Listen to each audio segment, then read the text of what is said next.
Hello, everyone. Dr. Victoria Skirbo here, speaking to you from the Seeds of Transformation Healing Center in Wareham, Massachusetts.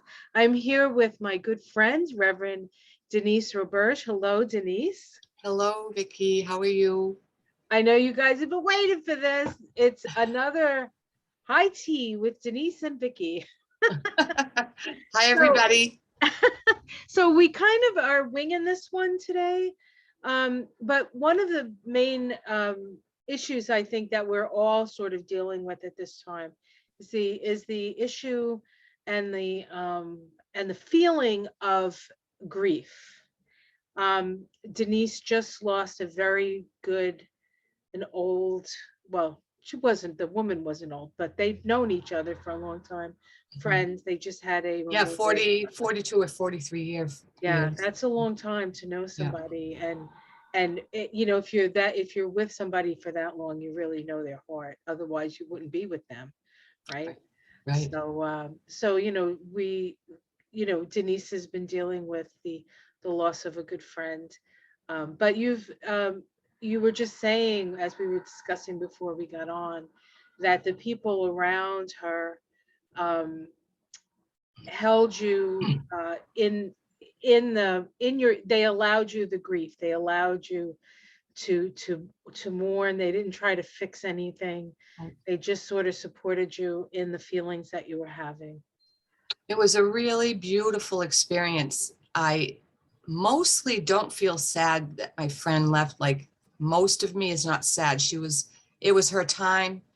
She was at the end extremely trapped as a human being in her body. And her body wasn't doing anything the way she wanted it to be, and she was miserable, and it was a big release for her.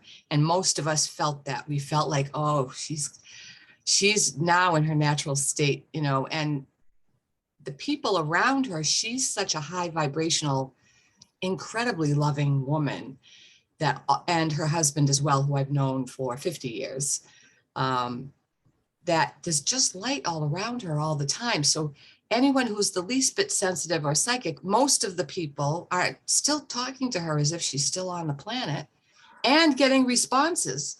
Could I share an experience that was really cool? Sure. Hugh, her husband, and I were sitting on the front porch. Oh no, this time we were sitting in the kitchen. There was another thing that happened on the porch. And I have this little boo-boo that I've been dealing with off and on for quite some time on my leg, for months, really. And I said, well, I'm just going to keep at it. I don't know. It'll go away one of these days. And because he was helping me change the bandage. And he said, well, before we go any further, why don't you ask Terry? Because she was really great with her healing herbs and stuff like that. And I said, oh, all right. So I tuned into Terry, and it's instant. The connection is instant with Terry. I don't have to search. It's just, she's there for the people that are around her. I get almost everybody says that. I just think, and she feels like she's here. So she said, what I thought I heard was palm free. And I said, Hugh, what's palm free? And he said, calm free. It grows all around my yard. Yeah. Yeah. It grows all around my yard. I'm going to make you a poultice. So he went out, picked some comfrey, and made a poultice, and my boo-boo was healed by the next morning. Wow. Yeah. Awesome. So wow, that's wonderful. I love it. we still do what we love to do, Right. We when just we no don't longer have a necessarily body. have a body doing it. Yeah. Yeah, that was a beautiful thing. It was huge for me to see that happen. Like, the communication was consistent and constant, never really ended. And the feeling of her presence never left. I did have, on Sunday, I did have an experience, a grief experience, where I started to sob. And I sobbed and sobbed. I just, got it out, whatever was left, because one does miss a person's physical Yes. presence. There's a certain element of the physical presence that's certainly lovely, and you can touch them, you can kiss them, and you can hug them, and you can cook for them, and they can cook for you. I mean, there are things that are going to change because someone's not there anymore. And I was around a lot of people who were processing grief, and being an empath. I was at the point that it switched for me from joyous, like everyone celebrating her life and playing music and smiling and chit-chatting. And for me, it changed. I was in this huge group of people. It was like 50 people in this room. And all of a sudden I went, oh, I felt really closed in. And I think what happened is that I wasn't expecting it. I inadvertently picked up the room's every piece of sadness that was in the room, as well as my own. I got in touch with my own as well, of course. I mean, I was vibrating that. I wouldn't have attracted it otherwise. So I had a big sob, and it was a relief. It felt like something that was built up that needed to come out. And after it was over, I was exhausted. I was actually exhausted for a couple of days, still coming back. But the love in that room, the people that saw me crying came up, and his children and his friends and people that are becoming my friends now because I've been up there for fairly often lately. And I say they're up there because they're a couple hours. They're north of her. They're north. They're not in heaven yet. No. It's a little piece of heaven. But it is a piece of heaven. In the woods. These people vibrate so high. They're all healers and yoga people and teachers and nurse practitioners who only deal with holistic remedies and herbalists and musicians, artists, like creative, really creative, soul creative kind of people. Right. I love this community, and they hold each other and they carry each other. And I feel like I'm in another dimension when I'm there. I think that experience, because I've had that feeling here in my house and in my neighborhood, and you know, at certain events or with certain clients, certain situations, I've felt that expansion, and knowing it, the feeling of being in another dimension. It's hard to expand. It feels like you're big. You become big. What, in my experience, not necessarily in the situation of grief and, you know, the fact that you all lost somebody, you know, that binds you as well, losing somebody special to you. But even just when you find a group of people that feel like your tribe, all of a sudden your energy body just expands, and you're like, "Ooh, I found my tribe." And when you're in that energy for a period of time, you really are sort of walking between the worlds in a way. We were walking in between the worlds and crossing over into the next dimension. I really feel that there was a lot of fifth dimensional people there, and it felt like you couldn't hear anyone's footsteps, and like everyone was light. It felt very light most of the time until it got crowded, and that's when it felt dense to me. When the bodies were pressing up against each other, almost, it was that's when the density happened, and that's when I flipped into my human self and had my human emotions. So it's all good. Yeah, it's all good. So you know, I'm thinking about, you know, the fact that you've lost a good friend and how difficult that is. That was a sense of relief when she passed, because she had suffered so much. So there's that kind of loss that we process. You know, you're never quite ready for people to leave, but you know, at some point everybody's going to leave. Right. Part of the cycle. Right. I think that, you know, a lot of people are dealing with grief because of things that happen suddenly and unexpectedly. And that's another kind of incident where grief comes up, but it's, you know, that's sort of traumatic grief.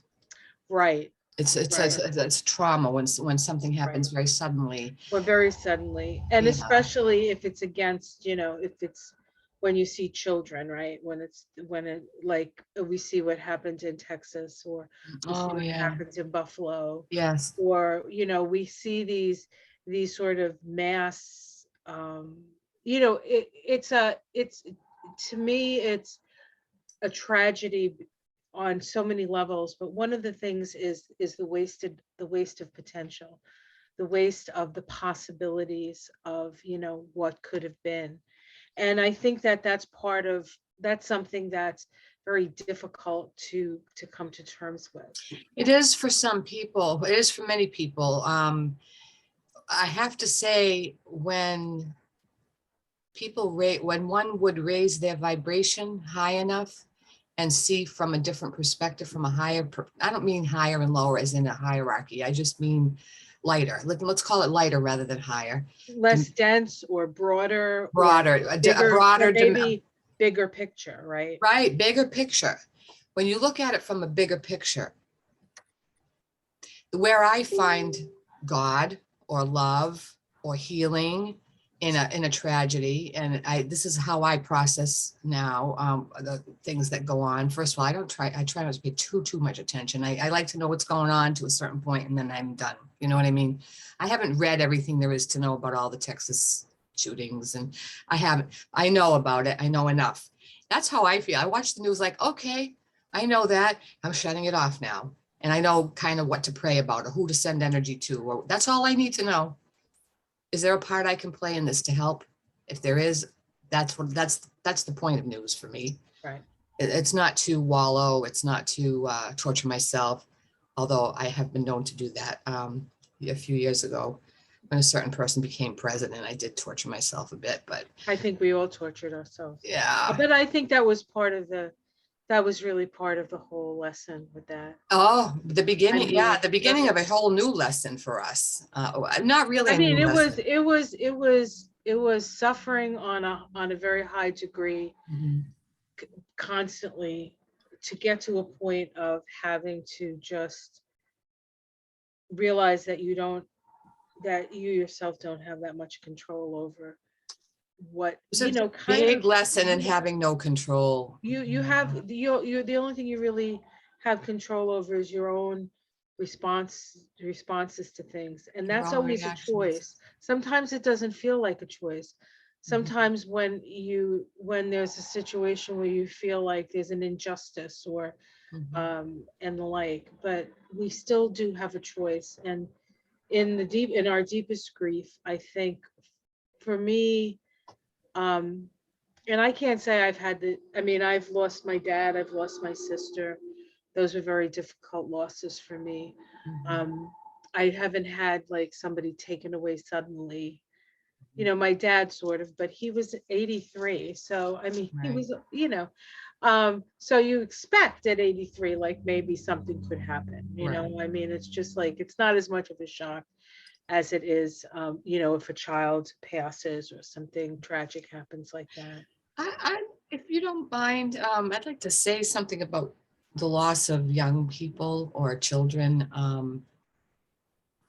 I've been studying, this stuff for a long time, and one of the things that resonates with me, and I really been experiencing in this knowing in my life, and also studying it for a long time, because I was born a highly reactive person. Everything pushed my buttons. Everything. If I was going to be sad, I was hysterical. I couldn't just be sad. I had to be You were hysterical. the you were the button girl. You Oh had my God. every button there was to push. I had them all. I had all the buttons. And part of my life's work has been to learn how not to be triggered by everything that goes on around me. And it's been quite a long process, I have to say. It's not easy to learn how to be not so reactive. But in my non-reactive state, which I'm in a lot of the time now, not all the time, but much of the time, I can look at tragedy. I can look at death, the passing of a loved one, or other types of the horrific things that happen on the planet. You have a question? No, I'm trying to focus myself. Go ahead. Oh, okay. Technical issues. I have learned through some of the studies that I've done that when a person actually leaves their body and releases the connection with the body, that it's always a pleasant experience. It looks awful to us because we're in linear thinking, we're in analytical thinking, and we think, what a horrible tragedy. And we put ourselves in there, like, what if that was my son? Or what if that was me? And we make it really personal. And that's where the triggers are. When we make things really personal and say, what would I have felt? Oh my God, like we push our own buttons. And we don't have to, because in reality, the people that are dying aren't suffering. They're really not. They might suffer for a half a second, And then then the angels and all the guides and all the love from the universe swoosh in and just carry them off. And they go into another state of being, which is certainly less stressful and painful than the one they were in. So when major tragedies happen, those people pass very easily. The angels are all around them and the spirits are all around them. There's help. They are getting help. I don't have to suffer for those children. And I do not have to suffer for them. I can't say that I don't, because I do. On occasion, I do. I'm not always able to reach this perspective, but this is the perspective I aspire to. The people that are left remaining, I would want to tell them that the person that has passed or the people that have passed are so peaceful and in such a better state right now. And that's the state we will all be in when we pass over. And your human feelings are absolutely normal and natural, and feel them all and take them to the nth degree. Do whatever you got to do with feelings, because that's how we are. We are emoters. Human beings are emoters. Nothing wrong with feelings. If you could also at the same time recognize that that person's not gone, that this energy doesn't die, love bonds don't die. Those love bonds are eternal. The person isn't really dead. The body has passed, but the person isn't. The being isn't. The part that animated the body is still alive, is still always and forever into eternity, alive in some form or fashion in another dimension. And that is only comforting after one has done their grieving, I assume. I imagine that doesn't come instantly for most people, although it always has for me.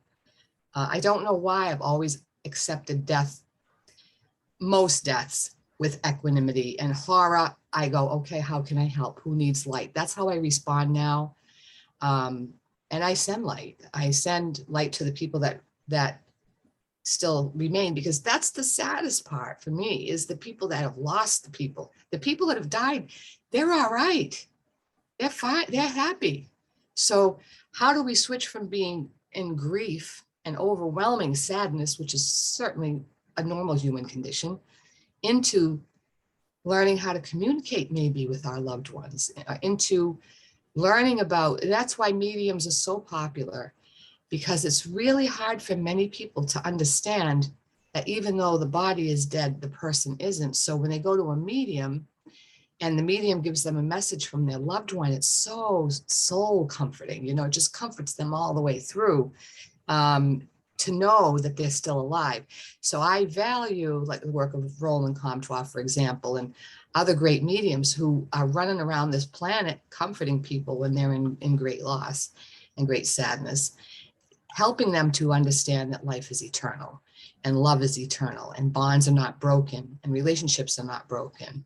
They continue to exist if we choose to focus our attention in that direction. If we don't focus our attention in those directions, then we don't get that experience because we're blocking it, which is also human and not to be criticized and not to be judged. It is how it is, and everyone has a different approach to how they work through things, and it's all good. There is no wrong way to grieve. I'm giving some suggestions to people that need help grieving, and by saying, know that they are okay. And if you're not okay, feel what you got to feel, get help if you need it, talk to people if you need it, go to a medium if you think that would comfort you, because mediums are very healing. You've seen it. You've seen Roland with me. We've done Roland Comtois events how many times, many. And the people that hear from the exact words from their loved ones, they're like, oh, he really is still there. He's really okay. And at first they get shocked and they cry and stuff, but they leave with a sense of, my son is still here. My husband is still here. My father is still here. Whoever it is, still here, still in my heart, still existing in some plane that I can reach. I can learn how to reach. If I don't know how, I can learn that. And mediums are great teachers of that. Right. So that's, I am all for feelings. You got to feel it to heal it. I hope no one feels that I'm saying, oh, don't feel what you feel because you have a right to feel what you feel. I'm blessed. The first time I had a major loss, I was 8 years old, maybe. I don't know, maybe. I had two losses as a young child. And the first one was my Uncle Phil, who he was an elderly gentleman in the neighborhood. And we used to go rock collecting. And we would come back and open up all the rock books and identify them and glue them on cardboard papers. And I learned so much from that man. He was a wonderful friend. And of course, today it would have been considered inappropriate, but it was not inappropriate. There was nothing inappropriate about it. He was an honorable gentleman. And my mother came to me one day and she said, honey, I have some news. And she was looking like, I said, what happened? And she said, Uncle Phil went to heaven. And I said, oh. And I thought about it for a minute, and I had enough religious upbringing to roll it through my spirit sense of religion and spirituality. So that's what I did. I stopped, I thought about it, and I said, so that means now he's with God, right? And she said, absolutely. He is with Jesus and he's with God, because I was raised Roman Catholic. And they love him and he's being loved. And I went, good for him. Isn't that nice? I'm getting tingles right now. Thank you, Uncle Phil. He's here. Yeah, of course. I was going to say he's here. Yeah, he is. Bring tears to my eyes. I love him so much. It's a nice teary thing. Yes. Not a sad teary I thing. understand. Thank you, Uncle Phil. So I don't know why the first time I experienced death, I felt that way, but I did. And I didn't really grieve him. I missed him when I walked around the neighborhood. I was like, I guess I won't see Uncle Phil today. Right. You know, and I felt it. I felt a loss, but I didn't go into deep grief. And then when my meme died, I was very young. And I cried because she was like, I don't know, she was like a mother to me. She had a big bosom, and I would bury my head in her bosom, and she would cook for me. And I'm gonna, and she wasn't gonna make hot chocolate and English muffins or toast for us anymore on Sundays. And that's what I was like, oh, who's gonna make toast and hot chocolate, Yeah. And I kind of knew she was always there. And I told my mother, oh, Meme went to heaven. She was such a good lady. She went to heaven. Because, of course, at that time, I believed in heaven and hell. And so it was super comforting for me to go, oh, yeah, she's in heaven. I knew my Meme was in heaven. I knew Uncle Phil was in heaven. So that was comforting. I have a new idea. I have new cosmology and belief system now. But that always comforted me. So if we think of heaven and heaven isn't a place, it's a state of being, it's a dimension, it's an energetic frequency, it's not a place. But if we want to think of it as a place, that helps. That's okay. We can think of it as whatever we want to think of it as. It's all good. So how have you dealt with the tragedies and the multiple, however many awful, the shootings and the losses that you've had in the last few years and such? How do you go through it? Well, it is, I look for the signs, I communicate. I see a butterfly, I see a yellow swallowtail, I know it's my dad. I see a monarch, I know it's my sister.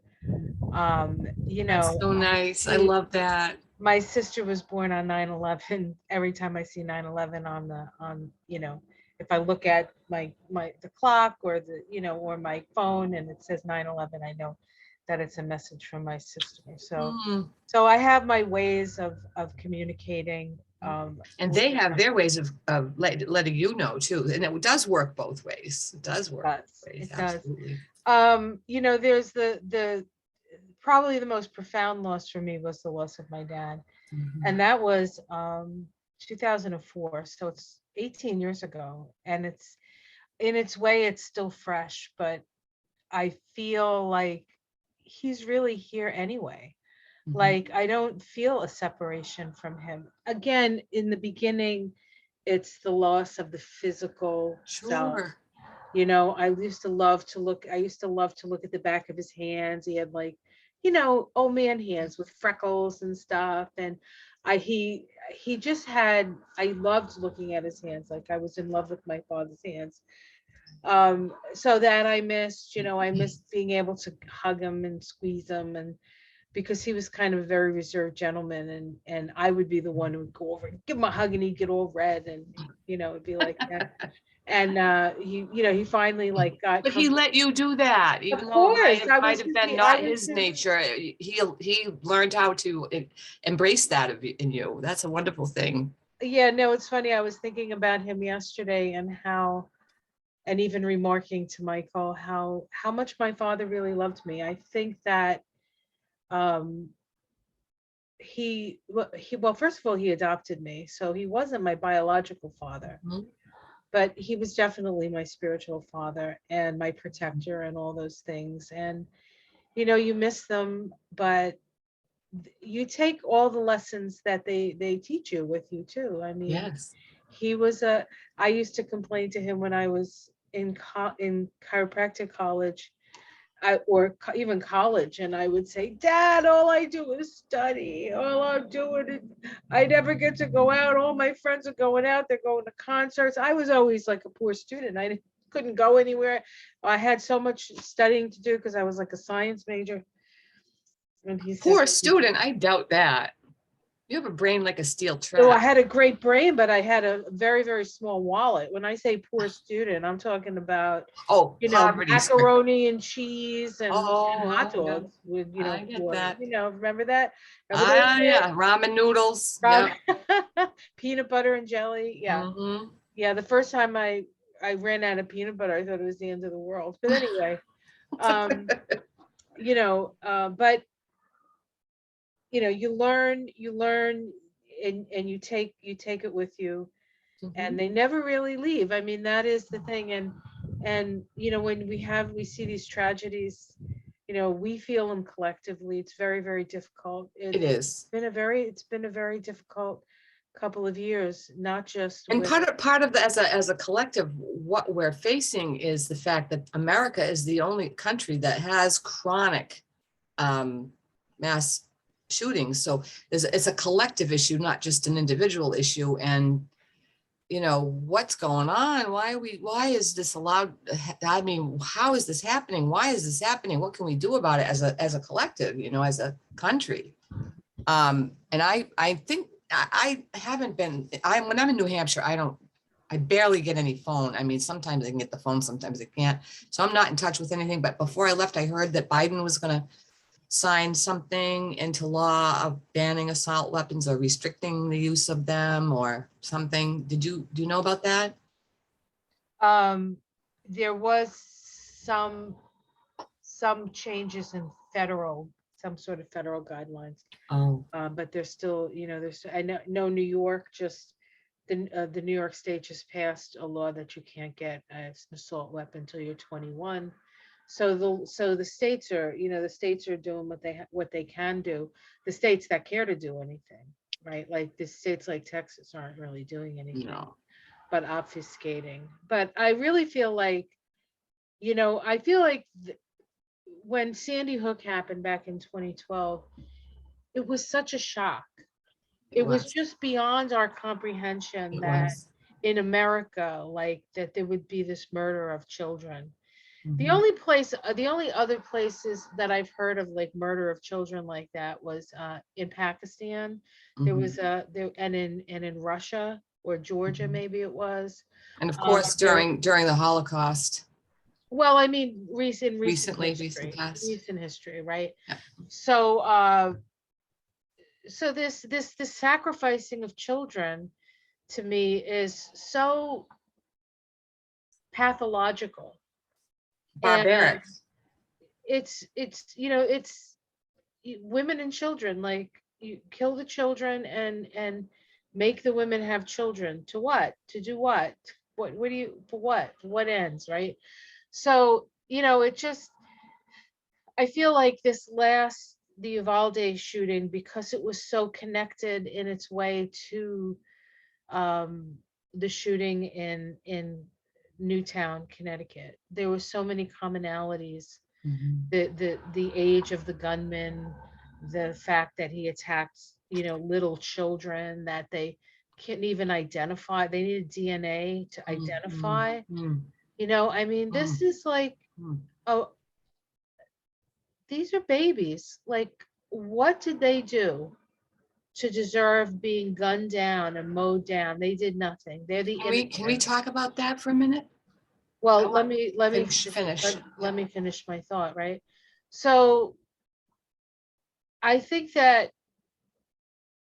there comes a time in our evolution when a group of people sacrifice themselves for the good of all of us. And I feel like that was true of that's probably true of all the people who are shot, but especially the children, Mhm. in these ways where they're just living their life, doing their thing. To me, it seems like a real war on children and on women, because in Uvalde it was women. In Buffalo it was mostly. In Uvalde it was children. In Buffalo it was mostly women, grandmothers, that were killed, and a couple of men, because the women will go on Saturday and do their. But I think that sometimes we come in with the purpose of waking people up, and whereas it doesn't necessarily take the grief away or the sense of loss, I think there is a higher purpose to these things, and I think that on some level it's the only place we can really find any sense in it. You Mhm. really have to go up a few levels before you can see a big enough picture where Mm. stuff like this makes sense. Yes, yes. Um, Overall, in general, I do believe that people come with at least a loose idea of what it is they want to either teach the world or experience in the world or experience in general or to help certain people out.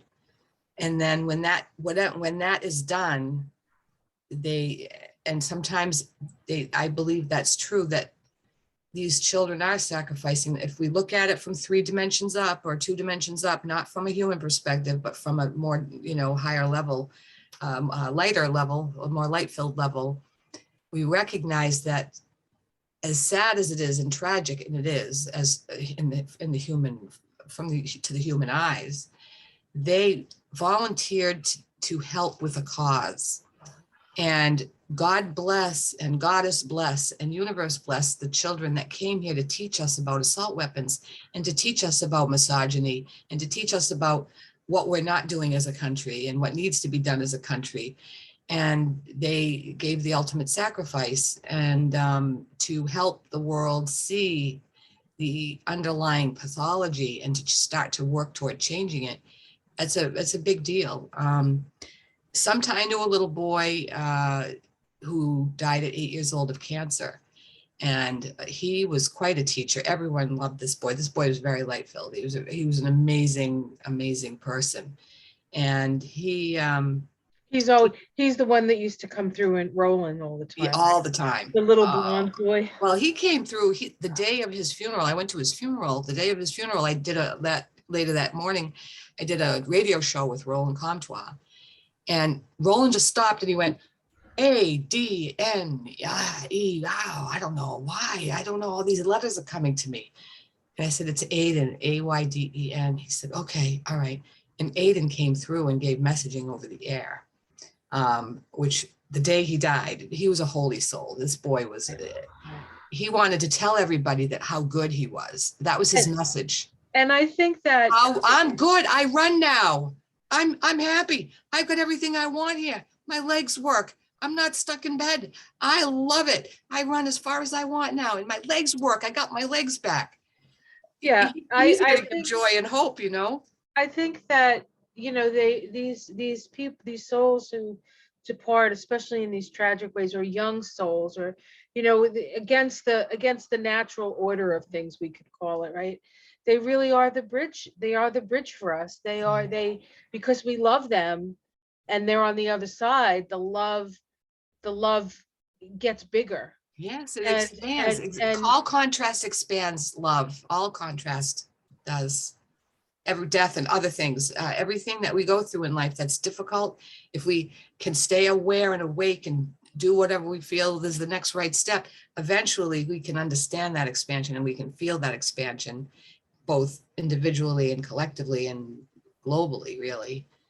That's so I feel like we're in the middle of that tough spot where everything looks awful in the world, but we know that is for moving forward to a certain direction, and we may or may not see the end point in our lifetime. But things are changing things are big definitely time changing. in the Things are definitely- process of changing, and we may or may not see massive gun law changes, or we may not see. Or Yeah, we will. well, we're going to see some. We're going to see gonna some. see We it. already have It's seen gonna, some. it's, I'm telling you, the ball is rolling in that It direction. is. It really I'm is. just a little concerned that because the ball is rolling in that direction, people will get, who are against that direction, will get more desperate. Now, before we started, you picked two cards I from your did. deck. Why don't you, Okay. first of all, what deck did you pick? From? I used, let me get the box. Where did I put it? Oh, here it is. I use a different deck. I don't use this one all the time. Energy Oracle by Sandra Ann Taylor. Okay. And it's a beautifully illustrated deck. I love this deck. I don't know why I haven't been using it a lot, but I lately have been. Anyway, we change, we get different guidance on that. So this first card is Storm Warning. And what I feel about this card is that it always, in the news, it always looks like there's a storm coming. It always looks like the next bad thing is about to pop. The next awful weather is about to come. The next climate change is happening. The next shooting is going to happen. I mean, Americans and around the world, people are on the edge of their seat waiting for the next bad thing. And many, many people are. I'm not, and many people are not as well. But it's a big thing. Like we're all like, what horror is going to happen next? What storm is going to come? I mean, what's going to shake us up and twist us up and, throw us around? I only picked two cards, and the second card is victory. What's going to happen is we're going to learn, and we're going to heal, and we're going to expand, and we're going to wear the gold crown. We're going to be the victors. Love always wins. Love always wins. The golden energy is often the golden light or the golden whatever is often significant or signifies the presence of the Christ consciousness or the Holy Spirit or that part of all that is that comes to us and messages to us and comforts us and loves us. And we are surrounded with so much help, physical and non-physical.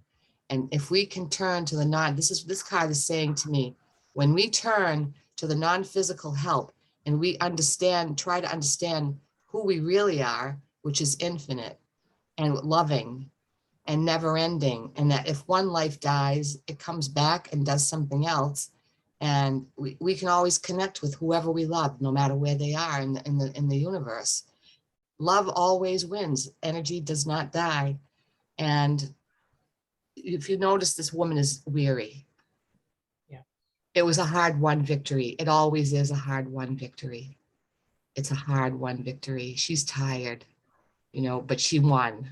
And I think that as we start to win, so to speak, it's really not win-lose, but as we start to heal, as we start to overcome, as we start to get to the other side of issues, we sense the bigger meaning. We sense the larger picture. We sense that, my goodness, there really are beings or energies from elsewhere that help us out. And it becomes really apparent.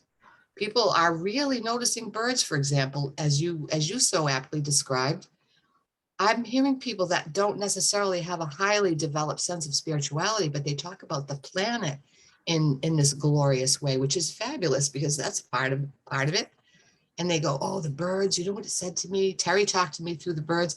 I said to Terry, I was sitting on the porch. I love you, Terry. I hope I know you're well and thank you. And a little something. And she had, all of a sudden, the wind came up, the wind chimes started going, and a few little songbirds came through and started singing like she did. She sang like a bird. She had a beautiful high soprano, gorgeous. She made it. I got one of her CDs that I haven't heard before. I've heard her play and sing.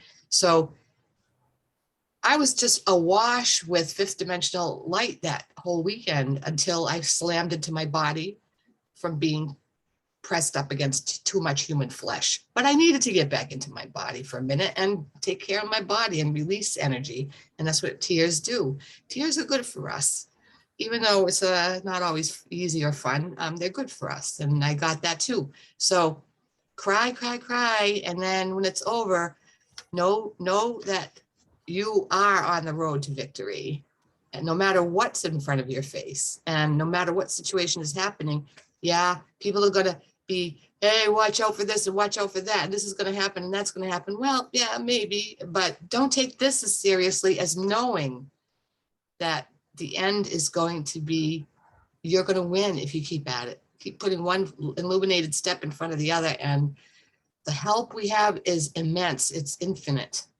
We don't have to stick with the human version of everything all the time. We do have to exist as humans, feel as humans, do things as humans to some extent, but the more we raise our vibration, the more times we get to be the victor in the upper realms. So as I ponder those cards that were picked, I do believe that we're moving through a storm. Oh, yes. There is a storm. The storm isn't coming. We're in the middle of it. And it is a reminder that we will be victorious through this storm. And it's interesting because in the Tree of Life, in the Kabbalah, the place called Netzach, which means victory, is connected to the planet Venus. And Venus is the planet of love.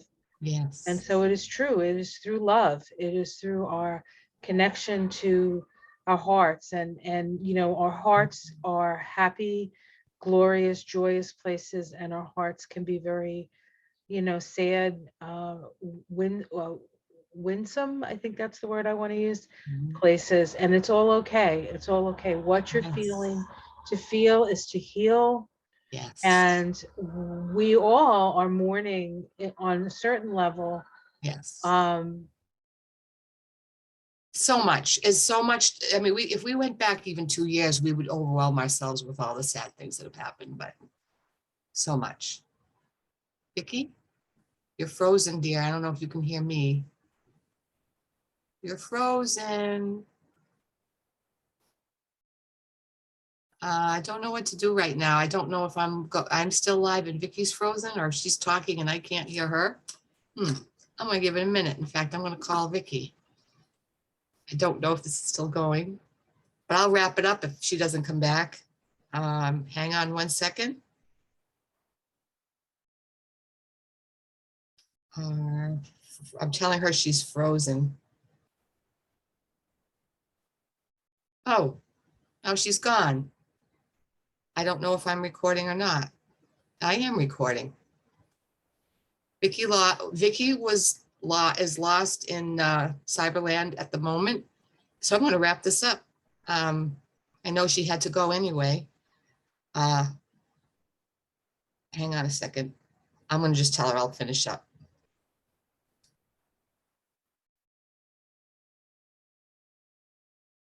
Okay. So I don't know if this is going to be on the air or not, but it doesn't matter because I want to thank you all for listening on behalf of myself and Dr. Vicki. It's always a lovely experience to be here on High Tea and communing with you all. I send you blessings. Oh, she's just sent me a message saying she should be right back. So maybe we won't wrap. We will be wrapping up soon anyway. This was going to be a short one. But until Vicki comes back, I wish you all peace. I wish you all comfort. And if you find comfort in angels when you're sad, do your angel thing, whatever that might be. And if you find comfort in nature, use nature. Nature is so comforting, so much in nature. Just elevates us and gives us positive ions and heals us. I was in the woods all weekend and oh my gosh, I felt so good. So use whatever works for you. And if you cannot get yourself out of sadness or grief or depression, or any other state of mind that's uncomfortable to you, reach out to Dr. Vicki, reach out to me, reach out to some other person that has skills that can walk with you as you move through this experience, whatever experience it might be. But there's a lot of help in human form, and there's a lot of help in the non-physical forms, in the energies, in the universe, the universal energies, and the universal life force. Reconnect with yours, connect with Mother Earth, and you're back. Vicki, I don't see you. You say you're back, but I don't see you. Okay. Oh, here she is. Oh, she's coming back. Yay. She should be back any second. I see her picture up. Hi. Hello, honey. Hello. Well, Can you I've hear just me? been entertaining while I've just been giving. Oh, good, because my internet went down, so that was. Oh, But I think I do have another. Hopefully, if my internet stays up, I do have a client that I I would told people suggest. that we were going to have to wrap it up soon, so I was sort of doing You a were recap. correct. You were correct. All right, honey. Well, we're gonna do this again probably next month. Okay. Thank you for joining us, everyone. It's always a pleasure. Okay. You're frozen again, dear. Always a pleasure. Thank you. And I don't know really what to do because she's the one that started the video. She's going to have to end it. I'll just keep smiling. See my pretty necklace? Well, we love you and we appreciate you for sure. Electronics are so difficult. You are frozen.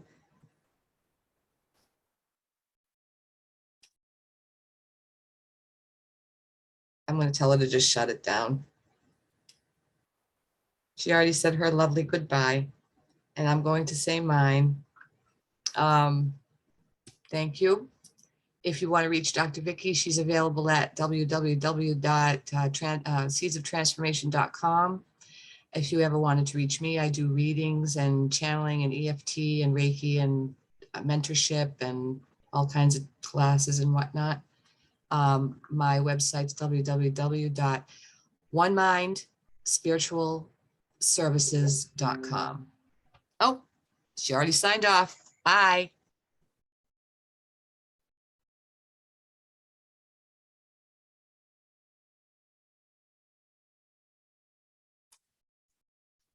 It says recording, but I'm going to say goodbye and much love and much peace.